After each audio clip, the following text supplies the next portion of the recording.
In today's video, we're checking out the Hagerman Half-Watt Amplifier head. This is a full-blown tube amp that outputs 0.5 watts of power. You're about to hear it in the context of a jam track before we get over to some isolated tones. Now just know, unlike a lot of amplifiers like this is handmade in Hawaii. It's got lots of clean headroom considering it's only 0.5 of a watt. It's not going to get super nasty just by cranking up the volume control, which means it's great for pedals. I'm going to run you through everything you need to know about this coming right up. Timestamps will be below, and if you want to check this out, I'll link it down below. A massive thank you to Jim Hagerman for setting this out all the way from Honolulu. I really appreciate it. This is a great little amplifier. I hope you like the tones. Let's get into it.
Here's the amplifier up close. As you can see, we get our input jack over here. We get a 2-band EQ, bass and treble. This has plenty of low end for a half-watt amplifier. It's really impressive. And through my 1x12 cab, it sounds great. The treble control brings up more high end, but it also brings up the upper mids, kind of similar to how a Klon circuit is designed. So this is a really musical treble control, and it just helps you cut the mix. When it comes to the volume control, this amplifier stays relatively clean most of the turns. So even at 3 o'clock over here, it's still plenty clean going through my 1x12 cab. Once we start to crank it up though, you do get pushed into that over the edge of breakup tone. We get a power switch on and off over here, and the LED light will light up. This came with its very own power supply with all of the different connectors for different parts of the world, which is fantastic, and our power input is over here. We get 2 separate outputs. We get our speaker output over here, so for going to our cabinet, and we also get a headphone output, which I'm going to try and demonstrate within this video. Just know this amplifier is kind of special, much like the PP12 that I've got. If you don't have a speaker connected to it, you're not going to blow it up. This isn't common with tube amps, and I love the fact that Jim Hagerman has designed it like this. Now, if you're wondering what this little gold thing is, it's to help you ground the amplifier if you experience any type of ground loop, hum, or whatever the case may be. This end on the provider cable connects to the Hagerman Half-Watt amp, and then you can plug this into any spare slot on another amplifier in the room just to help ground it. When it comes to the valves, yes, they do get hot, they light up, all of that kind of stuff. We get a 12 AY7 in the preamp and a 12 BH7 in the power amp. At the time of filming, this amplifier comes in at $359 US, and I think you're going to be impressed by the tones if you're not already. All right, let's get into it. Let's kick it off with some Stratocaster tones. I want to show you how the amp sounds dry going into the Artist Tweed Tone 20 cabinet, which is loaded with a Celestion 7080 speaker. It's a 12-inch speaker, and I have it mic'd up with a Shure SM57 and a Sennheiser E906. Considering this amplifier is only 0.5 watts, it has quite a bit of clean headroom, which makes it great for pedals. So what I'm going to do is go through a selection of different guitars. We'll change the parameters on the amp per guitar, but what I want to do is just run some pedals into the front end, but I'll start by showing you how great this sounds clean on the neck pickup. Here we go.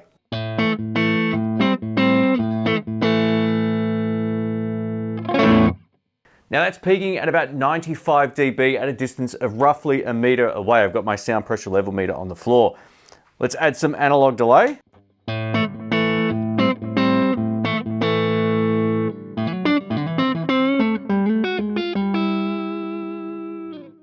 Let's add a little bit of overdrive, thanks to the Carrera Overdrive from Buffalo Effects.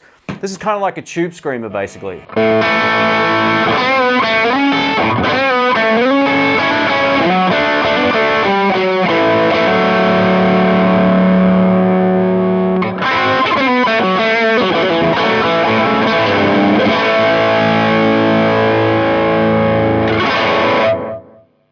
that got up to 106 dB, so it's definitely lifted up the volume. But the cool thing is you can just run your pedal with the volume control down and get a good bedroom volume. So I'll show you that right now.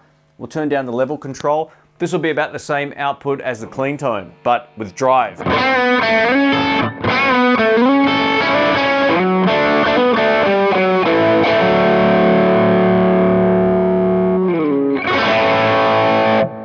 Over to some humbuckers. Thanks to the Harley Benton Fusion T.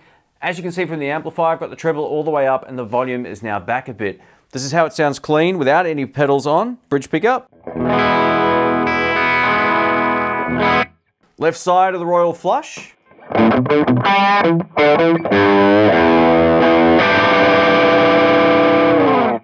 Superconductor boost.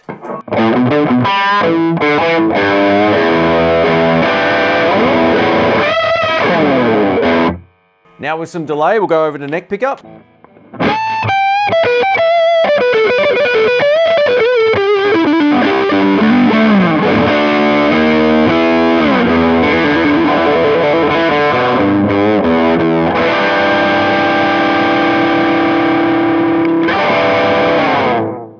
Yeah, all right.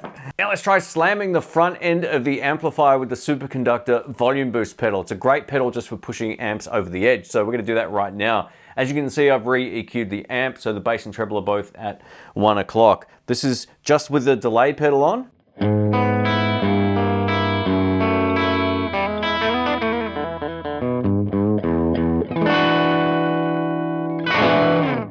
Superconductor.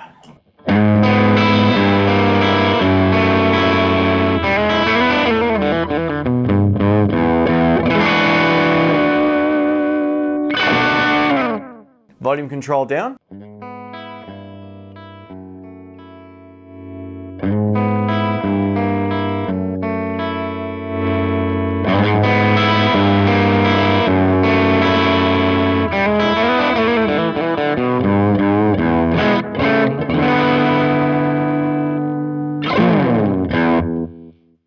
Super dynamic, use your volume control. You can push the front end of this without any problems. The headphone output sounds great. It gives you a speaker emulated output sound, which means you can run your pedals into it and do all that kind of stuff. Now, the volume control very heavily determines how much volume is coming out to your headphones in this scenario. Same with your pedals. So if you don't want a massive volume jump, just start by turning all of your volume controls down on your pedals and work them from there. Now, there's no easy way to record this. I thought it might be as simple as just running a line out into my audio interface, but it's not working properly. I don't know if it's the cable I've got or what the problem is, but you're about to hear some mic'd up headphones with my lavalier microphone. So I'll set it up.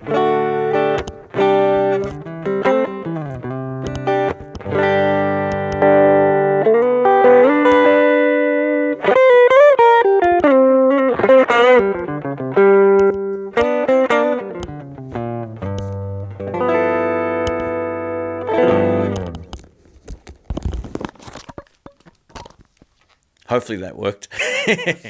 All right, let's wrap this video up. I'm gonna give you my thoughts on this half-watt amplifier from Jim Hagerman, from Hagerman Amps in Hawaii. This is handmade in Hawaii. It's a great sounding little amplifier. One of the things that shocked me after testing out so many of these little amplifier heads over the years is this actually has clean headroom and an EQ system that works, and you can make it work for humbuckers and single coils, but it's also a great solution for pedals. So if you want to record at a lower volume with a real amplifier head and cab, you can do it. This is one of the best things about it. These amps are really well engineered. One of the things I love about it is the fact you can plug headphones in or run it without a speaker box connected. So for example, if I was to do that with my Marshall, I would fry all of the fuses or worse in my amp. So it's great. You can just run this directly into your audio interface, headphones, whatever the case may be, and you don't always have to have a load connected or speaker box connected to the back of the amp. If you're in a situation where you can't blast a 20 or 40 watt amplifier, whatever the case may be, and you want to be able to play, we can still get a really good tone, that's where something like this really comes into it. I'm moving pretty soon. I won't be able to blast quite as loud as I can here, so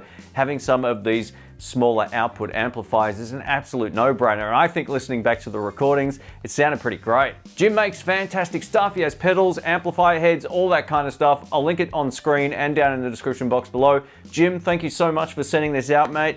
You're going to see it far more on the channel moving forward. Thanks guys, catch you soon. See ya.